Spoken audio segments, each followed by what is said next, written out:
আগ্রাসী রায়ডাক ভাঙন রুখতে স্বেচ্ছাশ্রমে গ্রামবাসীরা। গত কয়েকদিন ধরে ভারী বৃষ্টিতে জল বেড়েছে পাহাড়ি নদী রায়ডাকের। ইতিপূর্বেই রায়ডাক নদীতে হলুদ সতর্কতা জারি করেছে প্রশাসন। রাজার নদীতে জলস্ফীতি হওয়ায় নতুন করে ভাঙন শুরু হয়েছে।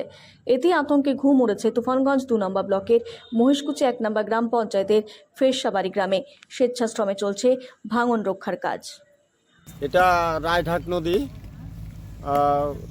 আজ থেকে মানে 4-5 দিন আগের থেকে আর কি বৃষ্টির জন্য এখানে ভাঙন লেগেছে।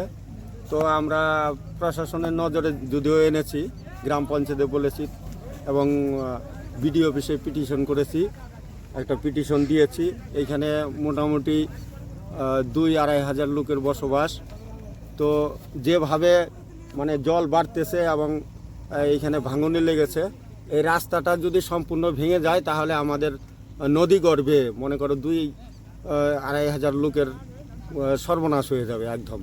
তো আমরা আশা করছি যে প্রশাসন তরফ থেকে আমাদের জন্য কিছু করবে, কিন্তু গ্রামবাসী এই স্বেচ্ছাসেবক হিসাবে আর কি আমাদের এই যে পেপার রশি বাঁশ টাস কেটে আমরা আর কি যতটা করা যায় আমাদের গ্রামের তরফ থেকে আমরা এটা চেষ্টা করতেছি। প্রশাসনকে আমরা জানিয়েছি, বিডিও অফিসে পিটিশন করেছি, ইরিগেশন অফিসেও জানিয়েছি। তো আমরা এই মতো অবস্থায় খুব বিপজ্জনকভাবে আছি, খুব একটা ইসের আশঙ্কায় আছি আমরা। আমাদের যদি প্রশাসন মানে এটা তাড়াতাড়ি কোনো ব্যবস্থা না করে তাহলে হয়তো আমাদের এই গ্রামটাই নদীগর্ভে চলে যাবে। তো আমরা প্রশাসনের কাছে আশা করি যে আমাদের জন্য কিছু একটা চিন্তা ভাবনা করবে। ভাঙনটা তো অনেক দিন থেকে, তো 1100 মিটার বাঁধ হয়েছে আর কি। এই বাঁধের পর থেকেই ভাঙনটা শুরু হয়েছে। হ্যাঁ, জনপথের দিকে এসছে, নদী আরো অনেক দূরে ছিল।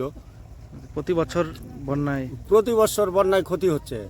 তো প্রত্যেক বছরই আমরা প্রশাসনের কাছে করি, কিন্তু কোনো সুরাহা হচ্ছে না। হ্যাঁ, আমাদের উপায় নেই, আমাদের তো বাঁচতে হবে, আমরা যাব কোথায়? আমাদের তো মানে কি অর্থনৈতিক পরিস্থিতি আমাদের খুব খারাপ।